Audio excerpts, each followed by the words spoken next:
बिस्मिल्लाहिर्रहमानिर्रहीम। नाज़रीन, आप यूट्यूब चैनल शाकिर महमूद अवान देख रहे हैं। आज की अहम खबरें आपके सामने रखेंगे। सबसे पहले बात करेंगे खैबर पख्तूनख्वा में सेनेट इलेक्शन की। सेनेट इंतखाबात में आज पाकिस्तान तहरीक इंसाफ ने एक मरतबा फिर ये साबित कर दिया है कि खैबर पख्तूनख्वा के अंदर तमाम तहरीक इंसाफ के मेंबरान सूबाई असम्बली एक पेज पर हैं।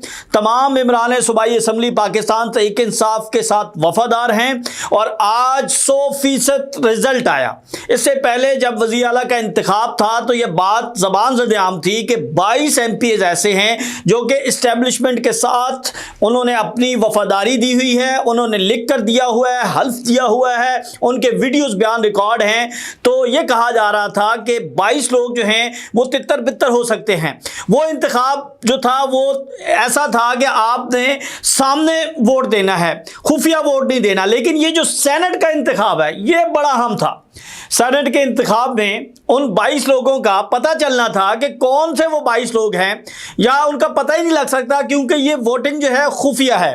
तो आज सेनेट के इंतखाब में पाकिस्तान तहरीक इंसाफ के नामजद उम्मीदवार खुर्रम ज़ीशान जो हैं वो 91 वोट लेकर जो है मुंतखब हुए, यानी 100 के 100% वोट जो हैं उन्हें मिले हैं। और ये खुफिया बैलेटिंग थी, ये बड़ा अहम है। खुफिया बैलेटिंग में भी ये बात साबित हो गई कि पाकिस्तान तहरीक इंसाफ के मेंबरान सूबाई असम्बली मुत्तहिद हैं, वो इमरान खान के नज़रिए पर खड़े हैं, वो सुहेल आफरीदी के साथ खड़े हैं, वो PTI के साथ खड़े हैं। और आज जो सेनेट का इंतखाब था उसने भी ये साबित कर दिया।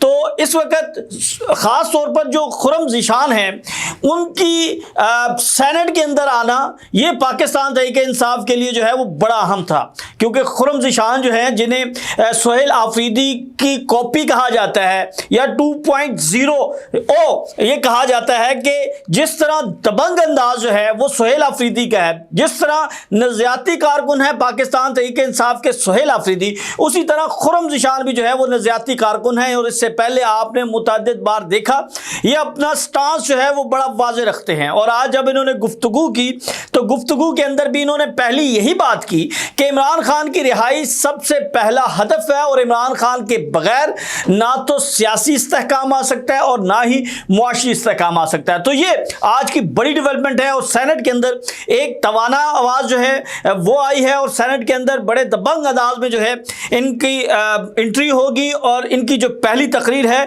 वो भी सुनने वाली होगी। दूसरी खबर नाज़रीन आज की जो है वो सुहेल आफरीदी से मुतल्लिक है। सुहेल आफरीदी को एक मरतबा फिर इमरान खान से मुलाकात नहीं करने दी गई। आज वो कई घंटे अडयाला जेल के बाहर इंतज़ार करते रहे और उन्होंने एक मरतबा फिर ये कहा है कि अदालतें जो हैं वो इंसाफ दिलवाने में जहाँ पर नाकाम हैं वहीं पर अदालतें अपने हुक्म पर अमल दरामद करवाने में भी नाकाम हैं। यानी आप ये देखें कि एक अदालत, और अदालत कौन सी है? Islamabad high court. और इस्लामाबाद हाई कोर्ट की अदालत का बेंच नंबर 1 यानी सबसे ताकतवर शख्सियत chief justice Islamabad high court, उसकी सरबराही में जो है ये हुक्म दिया जाता है। और उस अदालत का शॉर्ट ऑर्डर जो है वो आज तक जारी नहीं हुआ, यानी इसकी मुसद्दका नकुल जो है वो आज तक जारी नहीं हो सकी है, जिसकी वजह से सुहेल आफरीदी जो हैं वो तौहीन अदालत की दरख्वास्त नहीं दायर कर सकते। तो आप ये समझें कि निज़ाम किस हद तक कंट्रोल हो चुका है, निज़ाम किस हद तक बेबस है, इंसाफ किस तरह सिस्कियां ले रहा है। लेकिन कोई भी जो है वो इसके ऊपर बात करने के लिए तैयार नहीं है, और जो बात करता है तो फिर उसको उसके नताइज भुगतने पड़ते हैं। तो सुहेल आफरीदी ने आज जो है वो अडयाला जेल के बाहर गुफ्तगू की है, वो हम आपके सामने रख देते हैं। एक तो उन्होंने इस मामले को जो है वो अब सुप्रीम कोर्ट ले जाने का फैसला किया है, क्योंकि वो ये कहते हैं कि इस्लामाबाद हाई कोर्ट हमें बेबस नज़र आ रही है।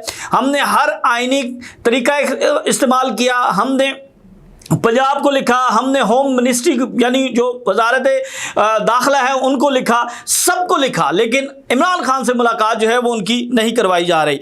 दूसरी जानिब सुहेल आफरीदी ने जो आज गुफ्तगू की है, ख़ास तौर पर जो KP के अंदर ऑपरेशन हो रहे हैं उसके ऊपर उन्होंने बड़ा सख्त रद्द-ए-अमल दिया। एक मरतबा फिर उनका ये कहना है कि हमारे एक एक घर के 20-20 लोग शहीद हो रहे हैं। जिन लोगों के घरों पर मार्टर गोले और ड्रोन हमले होते हैं इसका दर्द वही समझते हैं। जो फौजी शहीद होते हैं वो भी मेरे हैं। कल कुरुम में शहीद होने वाले फौजी के घर गया, इसके जनाजे को कंधा भी भी दिया। वो एक शहीद के जनाजे का बोझ नहीं, कल 80,000 शोहदा का बोझ मेरे कंधे पर था। ये फौज भी मेरी है, पाकिस्तान भी मेरा है, इसलिए पाकिस्तान में जो भी गलत पॉलिसी होगी मैं इस पर बोलूँगा। सोहेल अफरीदी का ये कहना था कि ये दहशतगर्द कहाँ से आ गए। एक बंदा आता है, वो फैसला करता है कि हमने किसी और की जंग लड़नी है, दूसरा बंदा आकर फैसला करता है हमने ऑपरेशन करना है, तीसरा बंदा आकर उनकी आबादकारी करता है, चौथा आकर फिर ऑपरेशन करता है। खैबर पख्तूनख्वा लेबॉर्टरी नहीं, हम कीड़े मकोड़े नहीं। सोहेल अफरीदी ने यह कहा कि 80,000 लोग जो हैं वो अब तक इस कोलैटरल डैमेज या ऑपरेशन की नज़र जो है वो हो चुके हैं। यानी जो 80,000 आम शहरी हैं, इनमें दहशतगर्द नहीं है, आम लोग हैं जो वहाँ के रिहायशी हैं, तो वो शहीद हो चुके हैं। और दूसरी जानिब 6,000 जो हैं वो अफवाज पाकिस्तान के नौजवान भी शहीद हुए हैं। यानी ये किसका नुकसान है? ये पाकिस्तान का नुकसान है, ये खैबर पख्तूनख्वा का नुकसान है, ये हमारा नुकसान है। तो इस सब नुकसान की वजूहात जो है वो आज तक क्यों नहीं बैठे गए, क्यों नहीं उन लोगों को? वो ये कहते हैं कि खैबर और वादी तीरा मेरा हल्का है और वहाँ के लोगों को एतमाद में लिए बगैर जो है ऑपरेशन किया जाता है। यानी वहाँ की जो ग्राउंड रियलिटीज़ है वो एक बंद कमरे में बैठे हुए लोगों को मालूम नहीं होती। बहरहाल उनकी आज इमरान खान से मुलाकात नहीं करवाई गई और उन्हें जो है वो वापस जाना पड़ा। इसी से रिलेटेड एक खबर जो है वो मुख्तसर काबीना के हवाले से है।